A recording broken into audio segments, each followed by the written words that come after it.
Umat yang dikasihi Tuhan, pada hari Minggu ini Tuhan mengundang kita untuk berhimpun di dalam hadirat-Nya.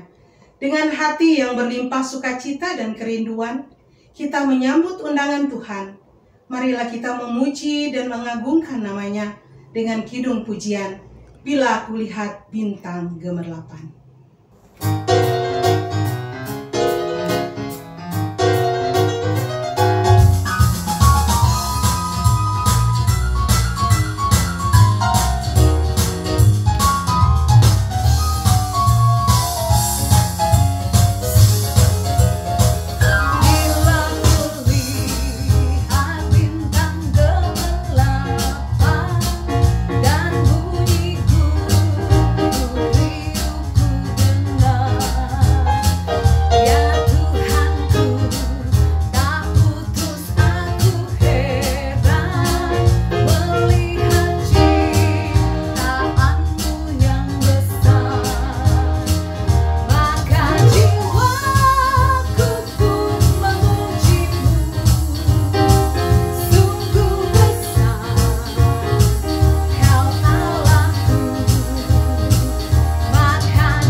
Pertolongan kita adalah di dalam nama Tuhan yang menjadikan langit dan bumi. Kasih karunia dan damai sejahtera dari Allah Bapa kita dan dari Tuhan Yesus Kristus serta Roh Kudus beserta saudara sekalian. Dan beserta saudara juga. Keberhasilan dalam hidup tidak bisa diukur dari hal-hal yang bersifat materi atau lahiriah. Keberhasilan dalam hidup sesungguhnya hanya bisa diraih ketika kita sungguh-sungguh melangkah di jalan Tuhan. Berhasil di jalan Tuhan adalah tema perenungan firman Tuhan di dalam ibadah minggu ini. Melalui tema ini kita diajak untuk bersedia mencari nilai kehidupan sesuai dengan ajaran Tuhan Yesus yang tidak mengukur keberhasilan dengan cara pandang duniawi. Bersediakah kita melangkah dan berhasil di jalan Tuhan?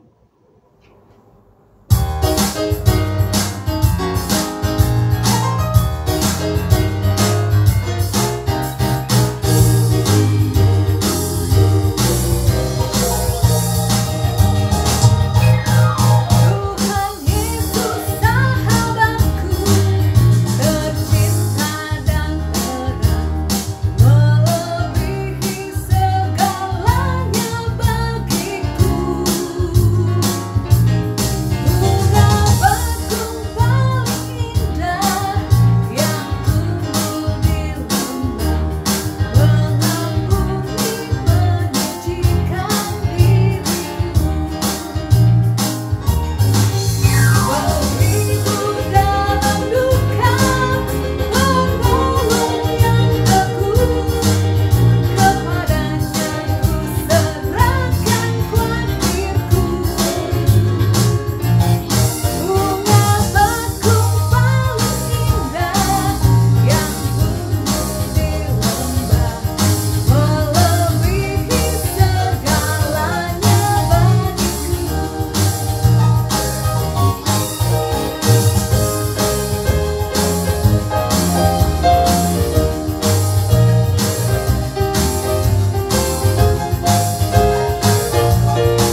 Jemaat yang dikasihi oleh Tuhan, mari kita masuk dalam doa pengakuan dosa. Kita berdoa. Allah Bapa kami yang penuh kasih setia, kami menyatukan hati untuk mengakui segala dosa dan pelanggaran yang kami lakukan dalam kehidupan sehari-hari. Ketika Engkau menginginkan kami untuk melangkah di jalan yang telah Engkau tetapkan, kami seringkali justru menyimpang dan mengambil jalan kami sendiri. Saat kami kehilangan arah, barulah kami menyadari bahwa kami telah melangkah menjauh dari firman-Mu. Ampunilah kami jika kami juga terlalu mengarahkan hati pada keinginan duniawi. Sucikanlah kami ya Allah, supaya kami dapat hidup lebih layak dan berkenan di hadapan-Mu. Dengan hati yang selalu tertuju kepada kebenaran firman-Mu, di dalam nama Yesus Kristus kami berdoa. Amin. Berita anugerah. Marilah kita mendengarkan berita anugerah yang terambil dari 1 Korintus pasal 1 ayat 30 yang berbunyi demikian. Tetapi oleh Dia kamu berada dalam Kristus Yesus, yang oleh Allah telah menjadi hikmat bagi kita. Ia membenarkan dan menguduskan dan menebus kita. Demikianlah berita anugerah dari Tuhan. Syukur kepada Allah. Saudara, sebelum mendengarkan firman Tuhan, bersama-sama kita akan mohon pertolongan Roh Kudus dalam doa. Bapak yang Maha Kasih, kami mengucap syukur di minggu awal November ini bersama dengan saudara, keluarga, dan di tempat kami masing-masing. Tuhan tetap menyertai kami. Dan di tengah situasi dunia saat ini, di mana kami juga membutuhkan kekuatan, dukungan dari Tuhan, di dalam menjalani hidup kami sehari-hari, dan juga di dalam menjawab hal-hal yang butuh kekuatan iman. Tentunya kami mendasarkan kepada Allah Bapa yang memberikan kami Roh Kudus untuk memampukan kami boleh menjadi pendengar serta pelaku firman. Bersabdalah ya Bapa, kami mempersiapkan hati kami khusus untuk Tuhan. Amin. Bacaan pertama terambil dari Mika pasal 3 ayat 5 sampai 12. Beginilah firman Tuhan terhadap para nabi yang menyesatkan bangsaku, yang apabila mereka mendapat sesuatu untuk dikunyah, maka mereka menyerukan damai. Tetapi terhadap orang yang tidak memberi sesuatu ke dalam mulut mereka, maka mereka menyatakan perang. Sebab itu, hari akan menjadi malam bagimu tanpa penglihatan, dan menjadi gelap bagimu tanpa tenungan. Matahari akan terbenam bagi para nabi itu, dan hari menjadi hitam suram bagi mereka. Para pelihat akan mendapat malu, dan tukang-tukang tenung akan tersipu-sipu. Mereka sekalian akan menutupi mukanya, sebab tidak ada jawab daripada Allah.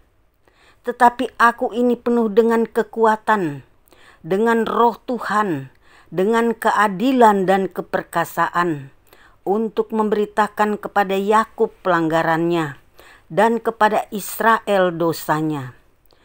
Baiklah, dengarkan ini, hai para kaum Yakub dan para pemimpin kaum Israel. Hai kamu yang muak terhadap keadilan dan yang membengkokkan segala yang lurus. Hai kamu yang mendirikan Sion dengan darah dan Yerusalem dengan kelaliman. Para kepalanya memutuskan hukum karena suap, dan para imamnya memberi pengajaran karena bayaran.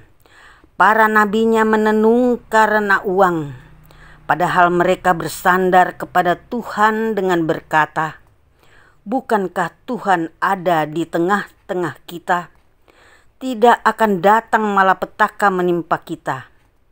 Sebab itu, oleh karena kamu, maka Sion akan dibajak seperti ladang, dan Yerusalem akan menjadi timbunan puing, dan gunung bait suci akan menjadi bukit yang berhutan. Demikianlah sabda Tuhan. Syukur kepada Allah.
Perjuangkanlah perkaraku, berharap kau tak saleh.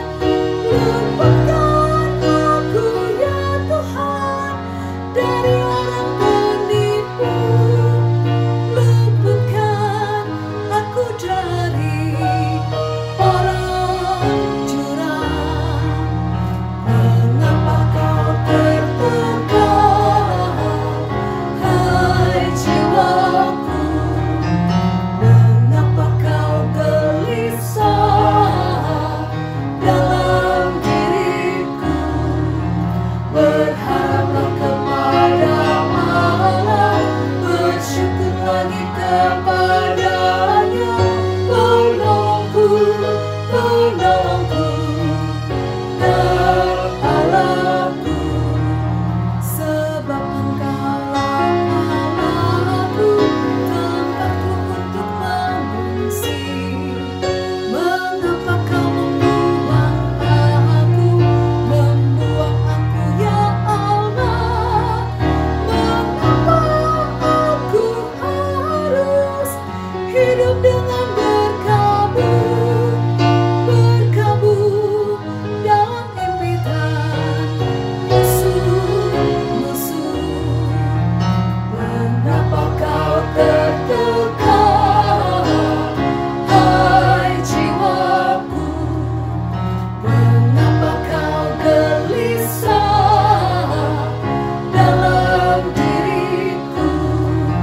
Berharaplah kepada Allah, bersyukur lagi kepadanya. Penolongku, penolongku, dan Allahku.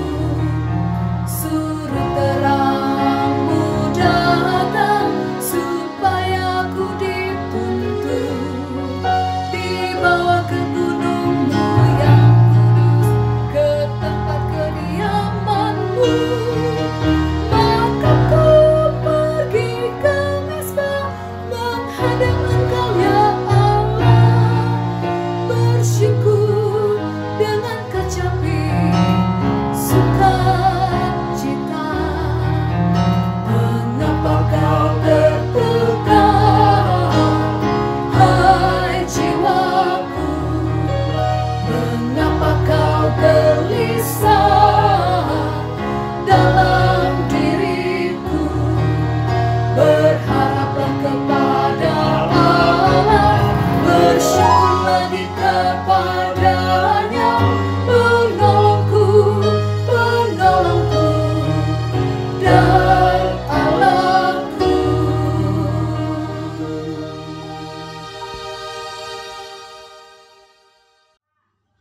Bacaan kedua diambil dari 1 Tesalonika pasal 2 ayat 9 sampai 13.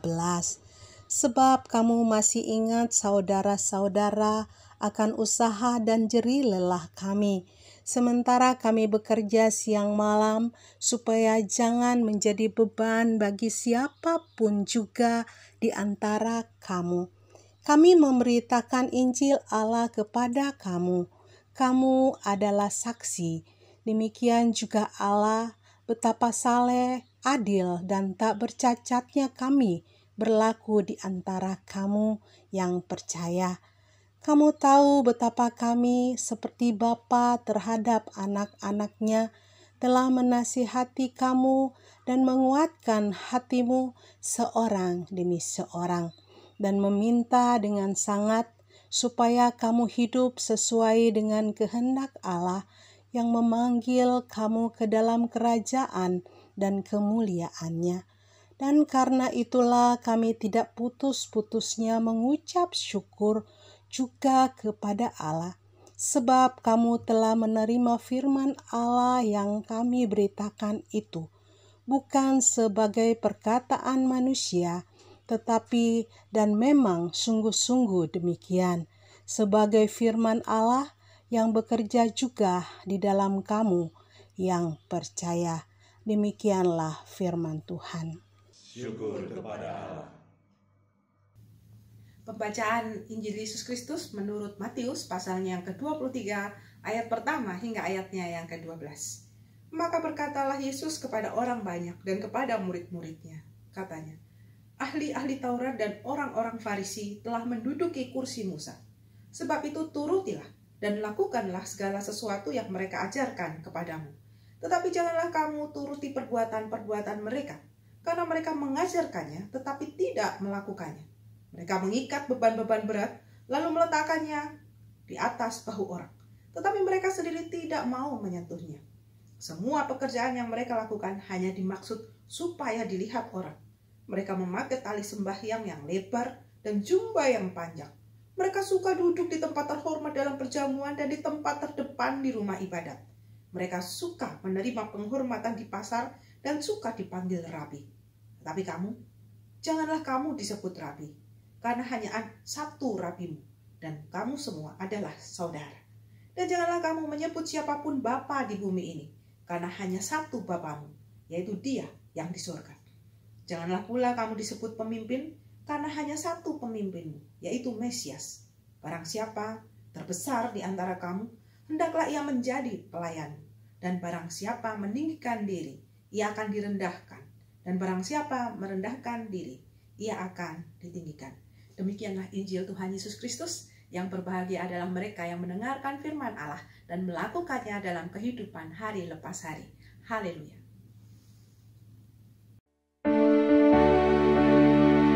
Haleluya, haleluya, haleluya.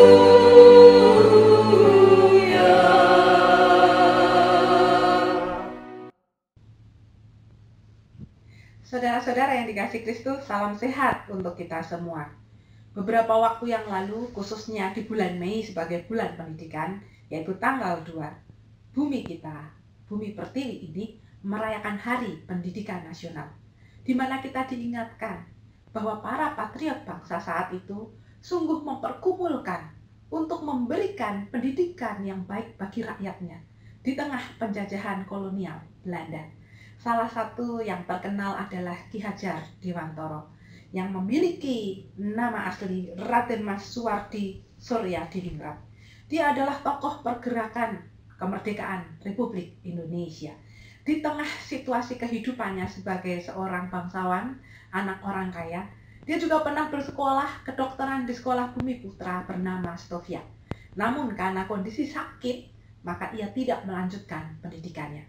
Pada satu masa ketika ia melihat bahwa orang-orang di sekitarnya yang tidak sama seperti dia, yang bukan bangsawan, bukan orang kaya, dan bukan orang Belanda, tidak dapat memiliki pendidikan, maka tergeraklah dirinya sebagai seorang pemimpin untuk terus mengatakan bahwa orang-orang banyak, rakyat itu pun butuh pendidikan.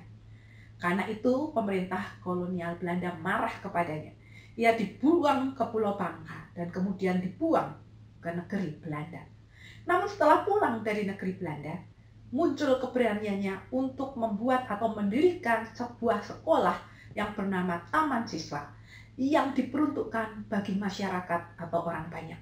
Dan jejak sejarahnya masih ada, khususnya di kota Yogyakarta hingga hari ini.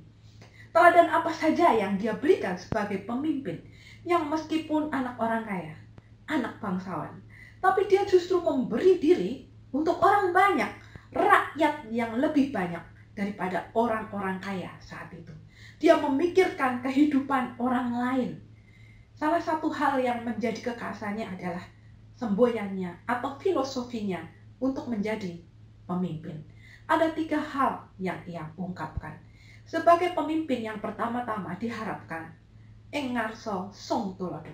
Ketika seorang pemimpin berada di depan, maka jadilah pemimpin yang menjadi teladan bagi orang banyak di tengah kehidupan ini. Kemudian ing matyo mangunkarso. Ketika seorang pemimpin ada di tengah, dia diharapkan menjadi pendorong, penyemangat sehingga orang-orang yang ada di sekitarnya memberikan atau melahirkan ide-ide inovasi baru di dalam kehidupan. Dan yang ketiga adalah tupuri handayani. Kalimat ini ada di dalam logo pendidikan nasional kita. Artinya adalah ketika seorang pemimpin ada di belakang, dia menjadi penyemangat. Dia tetap memberikan dirinya dan tidak berhenti untuk terus menolong orang-orang di sekitarnya menjadi lebih baik lagi. Bagaimana dengan umat Tuhan sebagai orang-orang yang menjadi teladan di tengah kehidupan, dan Tuhan beri karunia untuk menjadi teladan atau pemimpin di tengah kehidupan ini? Bapak Ibu yang dikasihi Tuhan, jangan lupa bahwa untuk menjadi teladan kehidupan yang baik, maka kita perlu mendengar masukan. Kita juga kadang-kadang sadar atau tidak, ada yang menegur, ada yang mencerca, ada juga yang memberikan kritikan yang membangun. Dan hal-hal inilah yang menjadi kekuatan seorang pemimpin. Sebagaimana kritikan Tuhan melalui Nabi Mika yang kita dengar bacaannya hari ini. Seorang pemimpin atau seorang nabi adalah perpanjangan lidah Allah. Bagaimana seorang yang menjadi nabi yang ditunjuk secara khusus oleh Allah, khususnya di dalam perjanjian lama ini, ketika para pemimpin diajak bekerja sama dan Allah sendiri yang menunjuk dia melakukan kejahatan. Ketika orang memberikan upeti atau menyuap, maka dia mengabarkan damai sejahtera. Namun ketika seseorang tidak memberikan apapun kepada dia, maka dia membuka ruang untuk berperang. Hal-hal inilah yang kemudian menjadi kritikan yang luar biasa di kitab Mika yang kita baca hari ini. Karena para nabi ini telah menyesatkan dirinya dan juga menyesatkan orang-orang di sekitarnya. Bagaimana seorang pemimpin yang harusnya menjadi seorang contoh teladan kehidupan yang baik, namun cara berpikirnya, apa yang menjadi hasrat dirinya, tidak dikuasai oleh kasih karunia Allah yang memberikan kesempatan kepadanya untuk menjadi seorang pemimpin. Ibu, bapak, dan saudara-saudara yang dikasihi Allah, tugas seorang pemimpin seperti yang dinyatakan dalam Mika pasal 3 ayat 8 adalah ketika roh Allah ada di dalam dirinya, maka ia memiliki kekuatan untuk menjalankan keadilan dan memberitakan pelanggaran dosa kepada umat agar bertobat. Karena itu para pemimpin yang menjadi teladan kehidupan pertama-tama adalah membersihkan dirinya dari dosa dan pelanggaran. Dia tidak boleh menjadi pemimpin yang berkancah di dalam dosa. Karena kerusakan yang terjadi pada seorang pemimpin membawa dampak kerusakan moral bagi orang-orang yang dipimpinnya. Dalam Injil Matius pasal 23 ayat 1 hingga 12 pun Yesus mengkritik para ahli Taurat dan juga orang-orang Farisi yang bertugas di mimbar, yang digambarkan sebagai kursi Musa, yang bertugas mengajar. Mereka pandai menyampaikan firman Allah, namun tidak pernah mempraktekkan firman itu di tengah kehidupannya. Mereka menyampaikan suara Allah. Dan Tuhan Yesus mengatakan, dengarkanlah suara Allah itu. Ingatlah baik-baik bahwa suara Allah itu adalah firman Allah. Namun janganlah contoh perbuatan mereka. Karena mereka pandai tentang pengajaran dan firman Allah, tetapi mereka tidak pandai mempraktekannya dalam kehidupan sehari-hari. Rohani mereka, spiritualitas mereka di depan orang banyak seakan-akan memiliki kekuatan yang luar biasa. Namun di tengah kehidupan, mereka bukan menjadi teladan kehidupan yang baik. Karena itu sebagai pendengar firman Allah, mari kita juga mengkritisi kehidupan kita ini. Kita bukan mendengarkan pengajaran atau firman Allah sebagai sesuatu yang menyenangkan hati. Namun pengajaran atau firman Allah itu juga berfungsi mengkritik kita untuk memiliki kehidupan lebih baik lagi di tengah dunia ini dalam berelasi dengan orang di sekitar kita. Dan yang lebih parah lagi adalah ketika orang menggunakan jabatan kepemimpinan ini untuk mendapatkan pujian dari umat, untuk mendapatkan penghargaan, untuk duduk di tempat-tempat utama di dalam tempat ibadah. Karena mereka merasa bahwa dengan jabatan ini, lambang-lambang kekuasaan atau lambang-lambang tradisi dengan memakai jumbai-jumbai seperti yang dilakukan oleh orang-orang Farisi dan ahli Taurat ini, tradisi-tradisi yang mereka kenakan di tengah kehidupan ini, mereka kira itu membuat mereka menjadi pemimpin yang disegani. Karena mereka merasa bahwa penghormatan dan posisi di depan orang banyak, inilah yang sedang mereka upayakan. Mereka mengejar hal-hal lahiriah. Mereka mengejar penghormatan. Mereka gila terhadap kehormatan. Mereka sombong di dalam kerohanian. Mereka lebih senang dipanggil sebagai guru, rabi. Namun perbuatannya jauh dari seorang guru ataupun rabi. Kepada orang banyak dan murid-murid yang mendengarkan firman Allah saat itu, Yesus menyampaikan kritikan-kritikan ini untuk mengingatkan bahwa yang pertama adalah sebutan atau sebuah jabatan itu mengandung risiko. Bahwa seseorang ketika dia memiliki jabatan atau sebutan sebagai seorang pemimpin di tengah kehidupannya, dia harus menyadari bahwa risiko yang harus ditanggungnya adalah menjadi contoh yang baik. Karena itu kita perlu menyatakan bahwa guru kita, rabi, adalah satu. Dan kita semua ini adalah sesama saudara di dalam Kristus sebagai para pengikut Kristus. Dan Yesuslah pengikat satu-satunya sebagai guru dan pemimpin bagi kita. Hal yang kedua adalah sebutan Bapa hanya untuk Allah. Sebutan ini adalah menunjukkan kuasa tertinggi di tengah kehidupan ini. Karena itu kita diingatkan, janganlah mendewa-dewakan seseorang yang menjadi seorang pemimpin. Karena dia tetaplah manusia.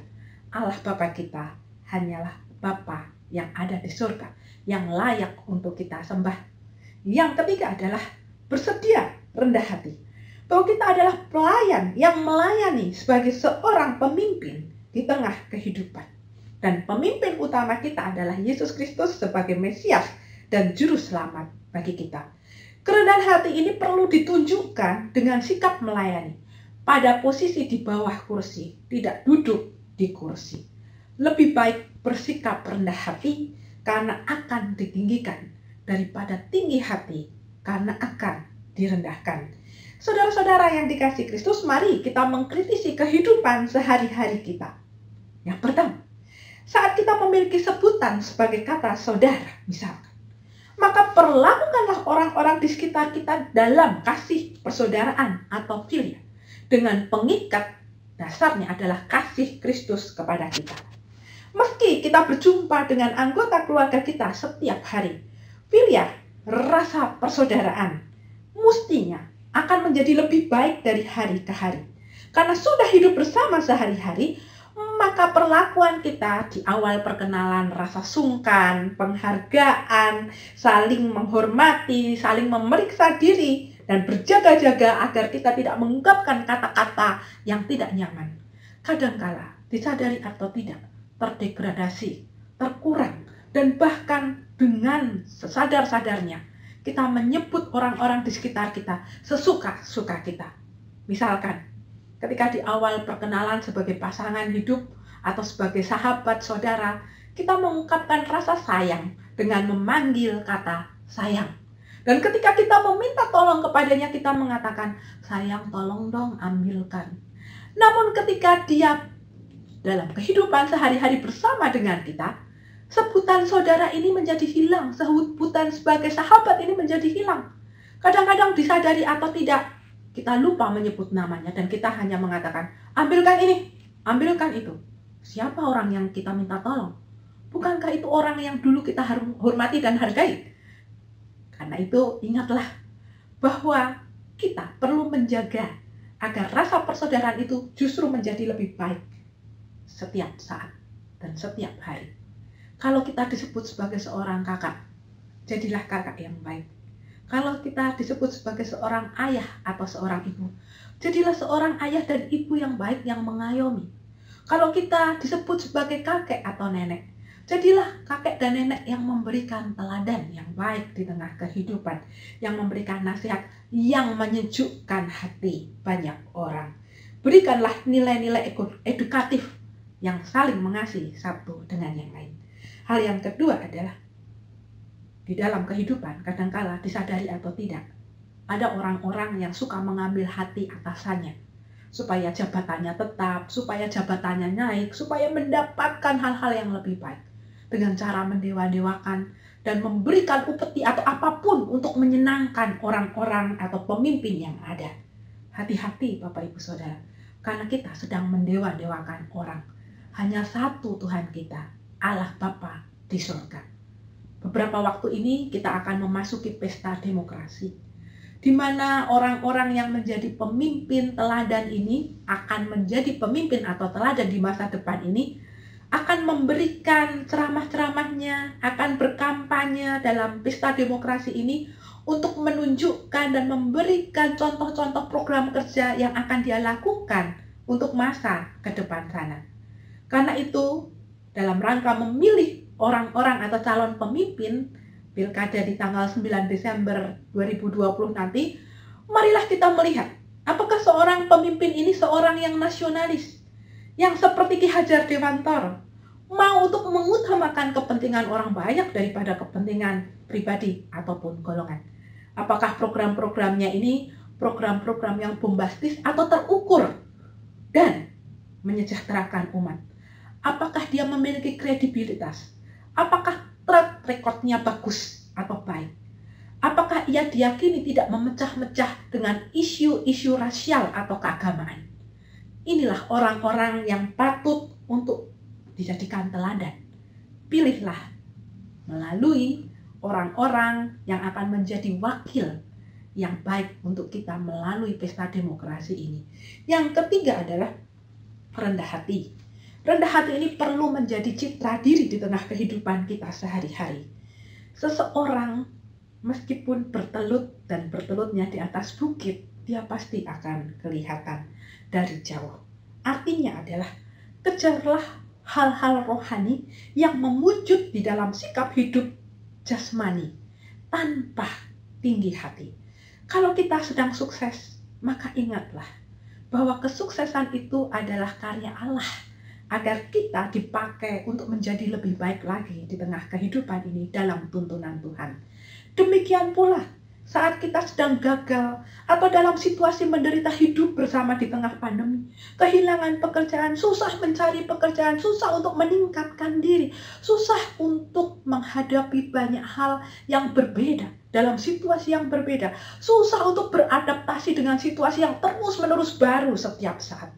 Itu semua juga karena perkenan Allah untuk membuat kita menjadi lebih baik lagi. Citra diri rendah hati inilah yang perlu untuk diajarkan, disebarkan, dan menjadi pancaran hati para pengikut Kristus dimanapun kita berada. Saudara-saudara yang dikasihi Kristus, sejalan dengan firman Tuhan hari ini kita diminta untuk menjadi pemimpin yang memancarkan teladan di tengah kehidupan. Seperti filosofi yang diajarkan oleh Ki Hajar Dewantara tadi. Saat kita berada di depan, jadilah seorang pemimpin yang memberi contoh-contoh, memberikan citra diri yang positif, yang baik, yang boleh untuk menjadi teladan bagi banyak orang. Ketika seorang pemimpin pada satu masa berada di tengah, jadilah seorang pemimpin yang memberikan semangat dan menjadi pendorong, sehingga orang-orang di sekitar kita ini bisa mendapatkan ide-ide yang baik, bisa berinovasi untuk terus menyelenggarakan kehidupan. Dan di saat kita di belakang, tetaplah menjadi pemimpin yang menjadi pendorong, pemberi semangat bagi orang-orang muda, orang-orang yang menjadi pemimpin di depan untuk berkarya dan menjadikan bumi ini lebih baik lagi. Sudahkah citra diri rendah hati ini kita miliki di tengah kehidupan dan kita pancarkan di dalam kehidupan sehari-hari? Tuhan menanti aksi-aksi nyata kita. Amin. Saat teduh untuk kita semua.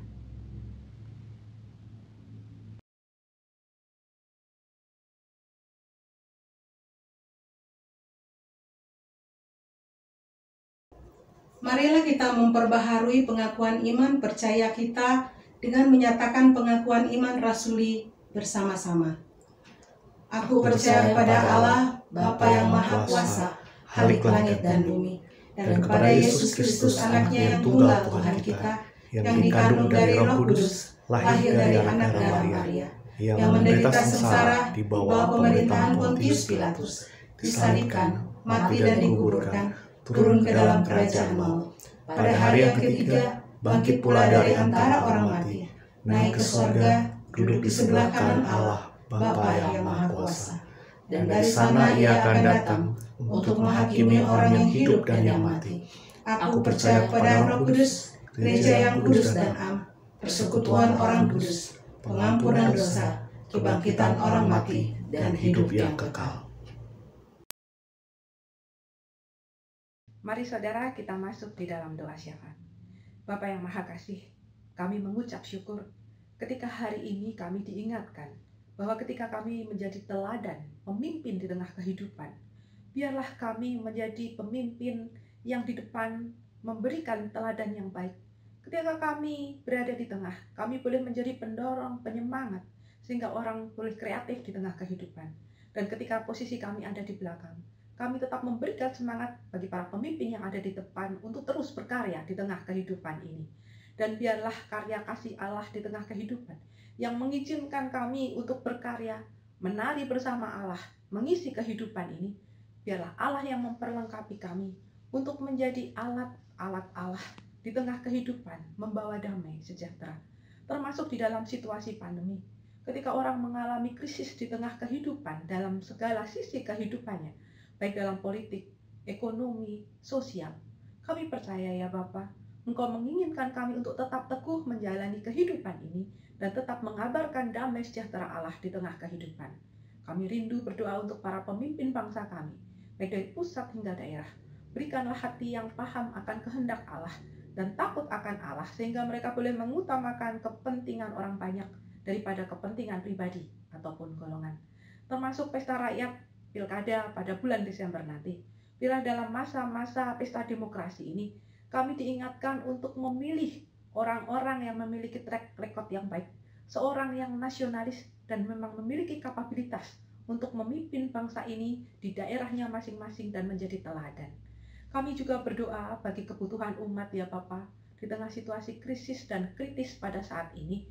Kami butuh dikuatkan, diteguhkan, khususnya bagi mereka yang mengharapkan status dan fungsi sosial yang lebih baik di tengah kehidupan, pendidikan yang lebih baik, pekerjaan yang lebih baik, suasana perekonomian yang lebih baik. Mereka yang berharap mendapatkan pekerjaan baik di dalam hingga di luar negeri.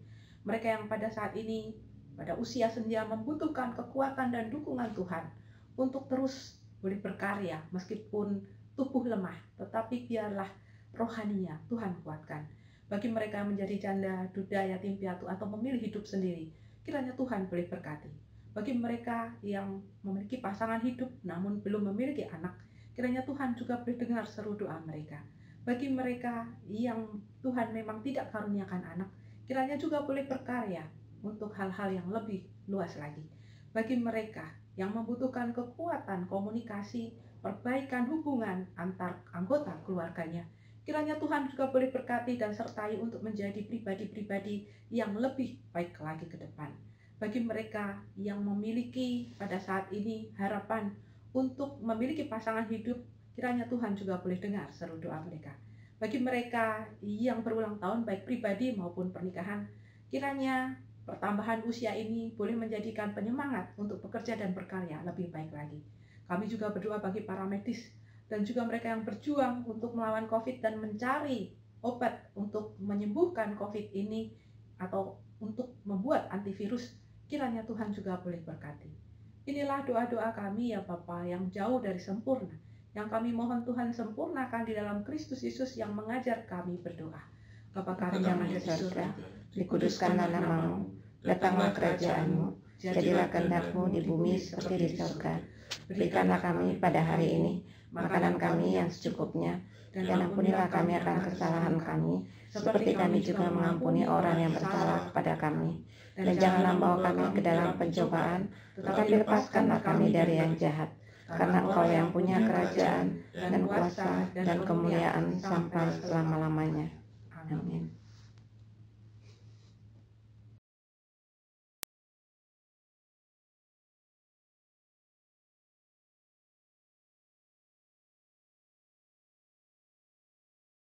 Marilah kita mengungkapkan rasa syukur kita kepada Tuhan melalui persembahan yang akan kita berikan kepadanya. Dasar persembahan terambil dari Mazmur 54 ayat 8. Dengan rela hati aku akan mempersembahkan korban kepadamu, bersyukur sebab nama-Mu baik, ya Tuhan.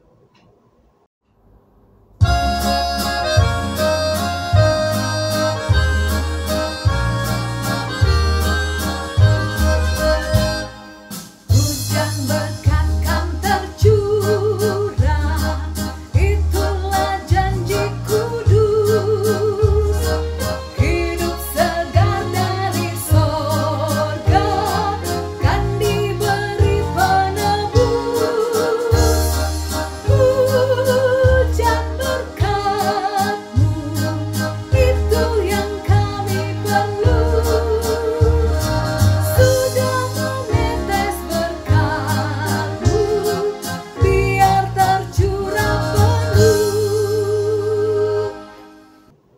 Mari kita masuk dalam doa persembahan.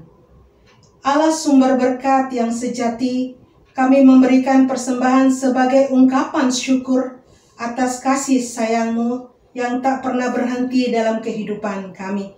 Terimalah dan kuduskanlah persembahan kami ya Allah, agar dapat dipergunakan untuk memuliakan nama-Mu dan untuk mengembangkan tugas panggilan kami sebagai gereja-Mu di tengah dunia ini.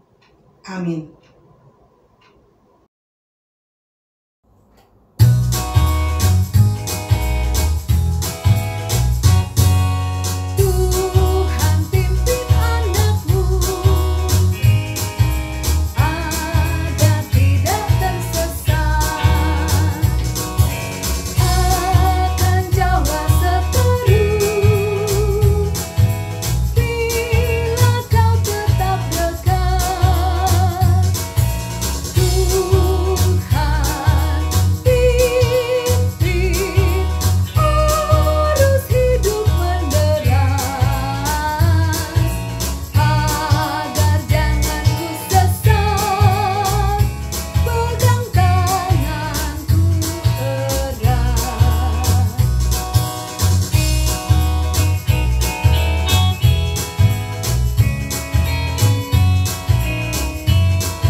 Saudara-saudara yang dikasihi Kristus, tetaplah menjadi teladan di tengah kehidupan dengan menjadi pemimpin yang rendah hati dan bersedia melayani satu dengan yang lain. Dan teruskanlah karya Allah di tengah dunia, serta terimalah berkat Tuhan. Tuhan yang telah menghadirkan kita.